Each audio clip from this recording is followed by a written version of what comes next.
അഴിമകളും ഒരുമിച്ചൊരു കട്ടിലിലന്നേരം ഏഴമാളിക മുകളിലിരുന്നരുളും 72 ലോക വഴിയായ തമ്പൂരാൻ എത്രയും താഴെ തന്റെ വയസ്സിനെ ദൂരത്തു കണ്ടു. കണ്ടാലത്തെ കഷ്ടമെത്രയും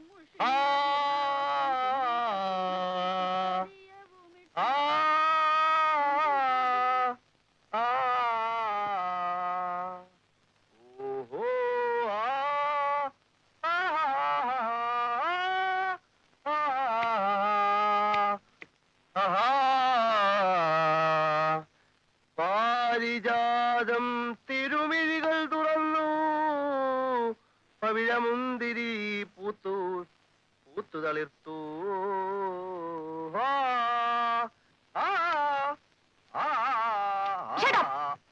കുട്ടികൾ പഠിക്കുന്ന സമയമാണ്, ശല്യം ഉണ്ടാക്കരുത്.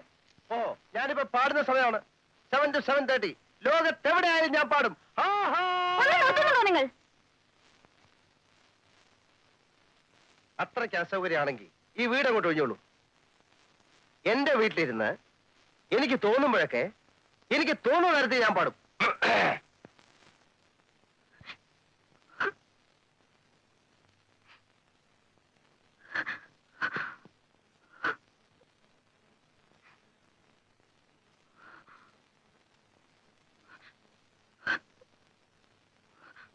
എന്താ മോളെ?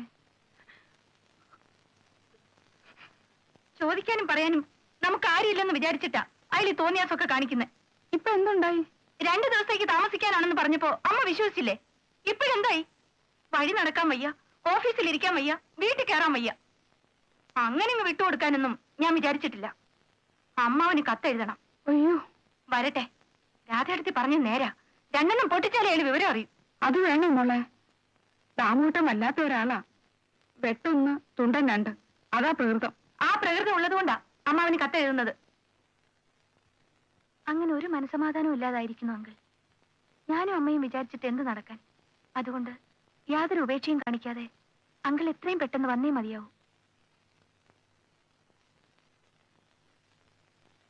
ഈ കാർക്കോടകൻ പണിക്കരെ തുരത്തിയിട്ടേ അങ്കിൾ തിരിച്ചു പോകാവൂ. എന്തായാലും വരുമെന്ന പ്രതീക്ഷയോടെ ഞങ്ങൾ എല്ലാവരും കാത്തിരിക്കുന്നു. സ്വന്തം മീര.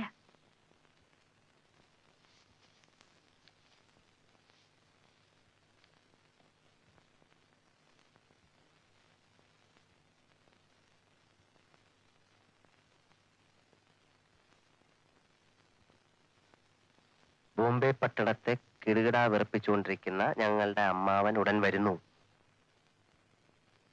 ഇവിടെ ഒരു ചോരപ്പുഴ സൃഷ്ടിക്കാൻ ഞങ്ങൾക്ക് താല്പര്യമില്ല. ജീവനിൽ കൊതിയുള്ളവന്മാർ ഉടൻ തന്നെ സ്ഥലം വിടുന്നതാണ് എല്ലാവർക്കും നല്ലത്. ബോംബെ പട്ടണത്തെ അമ്മാവൻ അത്രയ്ക്ക് ശക്തനാണോ? കൊള്ളാം. ഒരു 10 പേര് ഒരുമിച്ചിടാമെങ്കിൽ അമ്മാവൻ ഒറ്റ കഴിഞ്ഞു നേരിടും. Karate, judo, kung fu, kalaripayattu. അമ്മാവനല്ലാത്ത ഒറ്റ അഭ്യാസങ്ങൾ ഈ ലോകത്തില്ല. അമ്മാവൻ ഈ കാലവർണ്ണെ അടിച്ചിട്ട് ചമ്മന്തിയാക്കും. എനിക്കതുകൊണ്ട് കൈയൊട്ടിച്ചില്ല. എത്രയും പെട്ടെന്ന് അമ്മാവനെയും വന്നാൽ മതിയായിരുന്നു. അതെ, ഇല്ലാത്ത അമ്മാവന്റെ പേരും പറഞ്ഞ് എന്നെ വരട്ടാണെന്ന് നോക്കണ്ട. ഇല്ലാത്തതാണോ ഉള്ളതാണോ എന്ന് വരുമ്പോ കാണാമല്ലോ. കമ്പി ഒന്നും പറഞ്ഞില്ലേ? ഇടിക്കട്ട, കത്തി തുടങ്ങിയ സാധനങ്ങളുമായി അമ്മാവൻ പുറപ്പെട്ടു കഴിഞ്ഞു. ഹൗസോടറെ ഉപദേശിക്കാണെന്ന് കരുതരുത്. ചാവണ്ടായിരുന്നുണ്ടെങ്കിൽ വേഗം സ്ഥലം വിട്ടോ.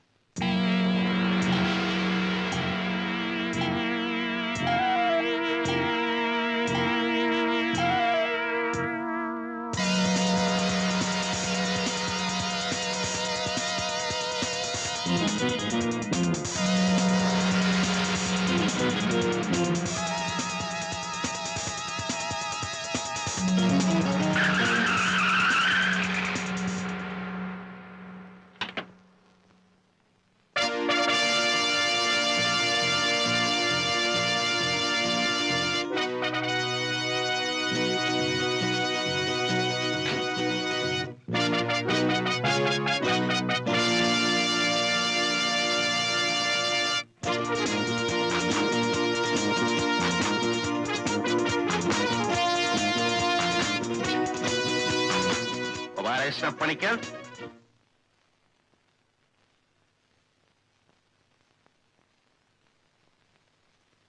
അതെ, ആ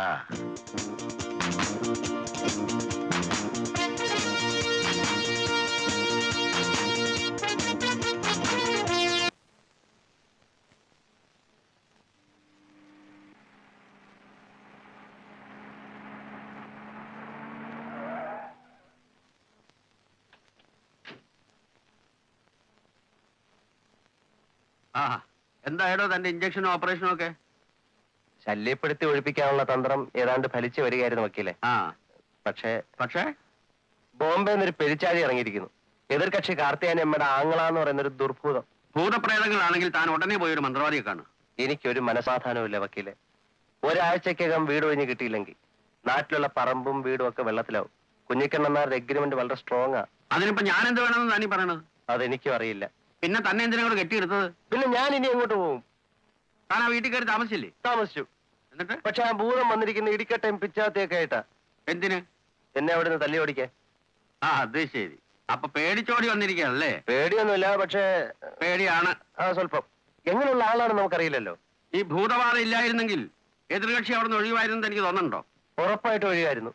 എന്നാ പിന്നെ അതേ ഉള്ളു വഴി. നേരെ അങ്ങോട്ട് ചെല്ലുക. ഭൂതം ആക്രമിക്കുമ്പോ നമുക്ക് നോക്കാം. ഒറ്റ കുത്തിന് അയാൾ എന്നെ കൊന്നാലോ? പിന്നെ താൻ എന്തിനാണോ ഈ വയ്യാത്ത പണിക്ക് പോയത്? പണിക്കരെ ചാവുന്നെങ്കിൽ ചാവട്ടടോ. അങ്ങനെ ഒരു ഭൂതമുണ്ടോ? ഈ ഭൂതത്തെ താൻ ഇപ്പൊ പേടിച്ചാൽ ഈ ജന്മം തനിക്ക് അവരെ വീട്ടിൽ നിന്ന് ഇറക്കാൻ ഒക്കില്ല. ഇല്ലേ? ഇല്ല. ഞാൻ എന്താ ചെയ്യേണ്ടത്? ചെല്ലുക, നേരിടുക, അത്രേ ഉള്ളൂ. അത് വയ്യെങ്കിൽ കേസ് കൊടുക്കുക. അല്ല, കേസ് കൊടുത്തു കഴിഞ്ഞത് എപ്പോഴാ? എന്നാ പിന്നെ തന്റെ ഇഷ്ടം പോലെ ചെയ്യും. വക്കീലേ, ആളെ വിടൂ. കേസും ബുക്കാരും കൊണ്ടുവന്നിട്ടുണ്ട് മനുഷ്യനെ കഷ്ടപ്പെടും.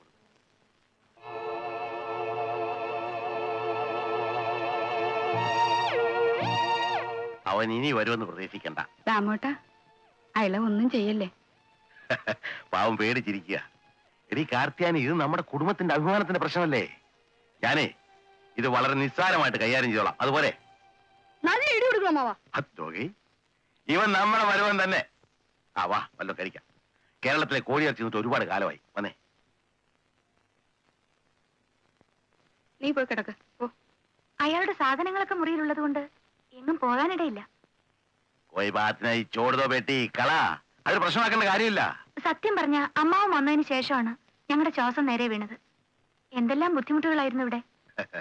ഭക്ഷണം എടുത്തു വെക്ക്. അമ്മാവാ, പണിക്കിന് വരുന്നുണ്ട്.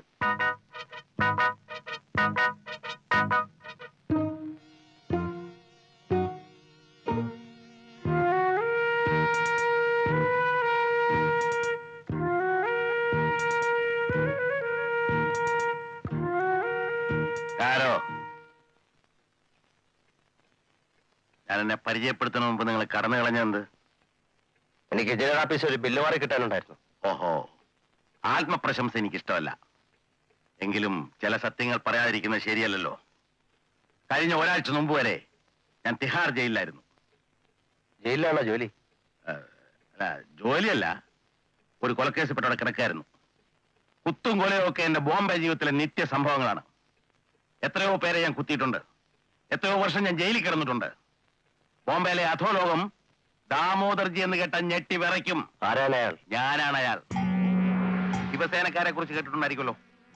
ഏത് കൊലകൊമ്പനായ ശിവസേനക്കാരനായാലും ഒരാളുടെ മുമ്പിൽ മാത്രമേ അവിടെ മുണ്ടിന്റെ മടയിൽ കുത്തി അയച്ചിടാറുള്ളൂ. ആ ആളാണ് ഈ ദാമോദർജി. ബോംബെക്കാരൊക്കെ മുണ്ടും മടക്കി കുത്തിയാണോ നടക്കുന്നത്? അല്ല, ഈ മുണ്ടെന്ന് പറഞ്ഞാലേ ധോത്തി, പാളത്താറ്. ആത്മപ്രശംസ എനിക്ക് തീരെ ഇഷ്ടമല്ല. എങ്കിലും ഒരു സത്യം കൂടെ ഞാൻ പറയാം. വിശ്വവിഖ്യാതനായ ചാൾ ശോഭരാജനെ പണിക്കറിയോ? കേട്ടിട്ടുണ്ട്. എന്റെ ആത്മസുഹൃത്താണ്. എനിക്ക് ഇത്ര വലിയ പാരമ്പര്യമൊന്നുമില്ല. പക്ഷെ വേണ്ടി വന്നാൽ ഒരാളെ കൊല്ലാൻ എനിക്ക് മടിയുമില്ല. സാബാഷ്. അച്ഛാ അച്ഛാ, ശക്തരായ പ്രതിയോഗികളാണ് എനിക്കിഷ്ടം. പക്ഷെ പണിക്കർ, ആ ക്ലോക്കിലേക്ക് നോക്കൂ. ഇപ്പോ 11 മണിയായി. നിങ്ങൾക്ക് ഞാൻ 1 മണിക്കൂർ സമയം കൂടെ തരുന്നു. സിർഫ് 1 ഘണ്ട.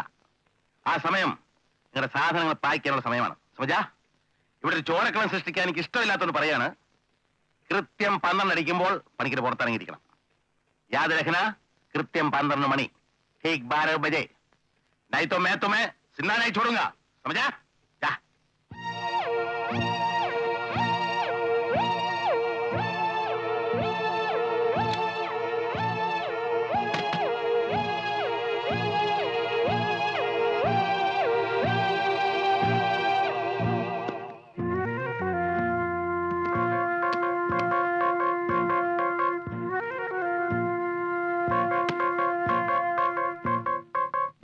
ഈ ഭൂതത്തെ താൻ ഇപ്പൊ പേടിച്ചാൽ ഈ ജന്മത്ത് തനിക്ക് അവരെ വീട്ടിൽ നിന്ന് ഇറക്കാൻ ഒക്കില്ല.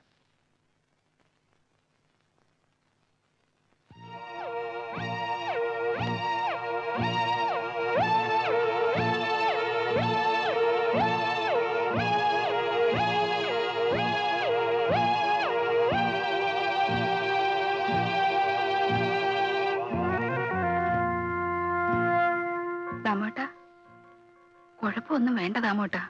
चुप रहो बहन, मैंने बहुत देख चुका हूं.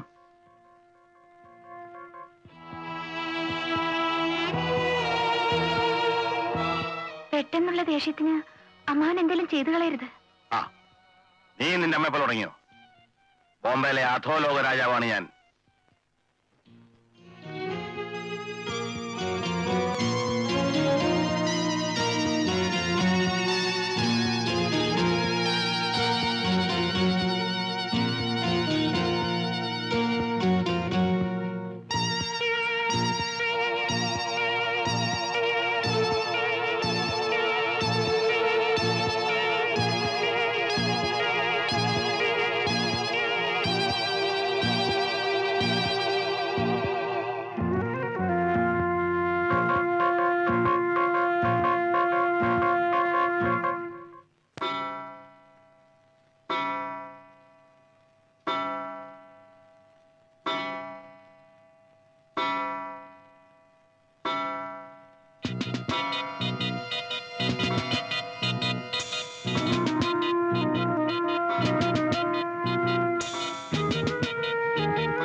തീരുമാനം ആയോ?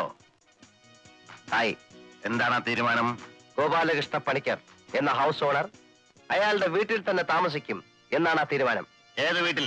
ഈ വീട്ടിൽ, എന്റെ ഈ വീട്ടിൽ, അഹങ്കാരികളായ ഈ വാടകക്കാർ താമസിക്കുന്ന ഈ വീട്ടിൽ, RT ഓഫീസിലെ ക്ലർക്കായിരുന്ന എന്റെ അച്ഛൻ എന്റെ പേരിൽ എഴുതി വെച്ച ഈ വീട്ടിൽ.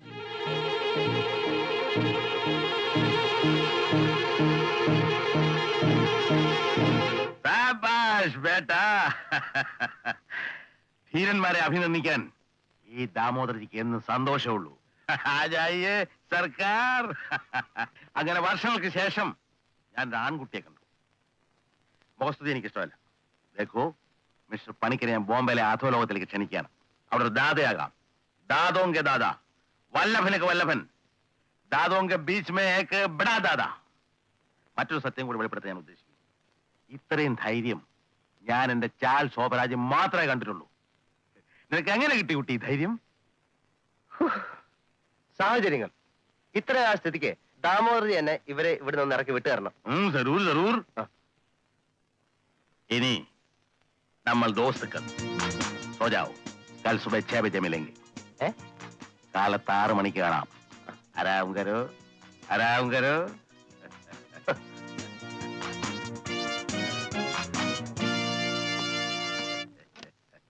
എന്താ അമ്മാവ ഇതൊക്കെ? ഞങ്ങളെ ഒഴിപ്പിക്കാനാണോ അമ്മാവൻ ബോംബെയിൽ നിന്ന് ഇവിടം വരെ വന്നത്? കുട്ടി, ദാമോദരൻ എന്ന അമ്മാവനെ പറ്റി മാത്രമേ കുട്ടിക്ക് അറിയൂ. ബോംബെ ശിവസേനക്കാരെ കിരീടാവർപ്പിക്കുന്ന അധോലോക ദാമോദരജിയെ കുട്ടിക്ക് അറിയില്ല. ഞാൻ അറിയിക്കാം. നാളത്തെ പ്രഭാതം അതിനുള്ളതാണ്. പോയി കിടന്നുറങ്ങ്. ആരാം കരോ, ആരാം കരോ.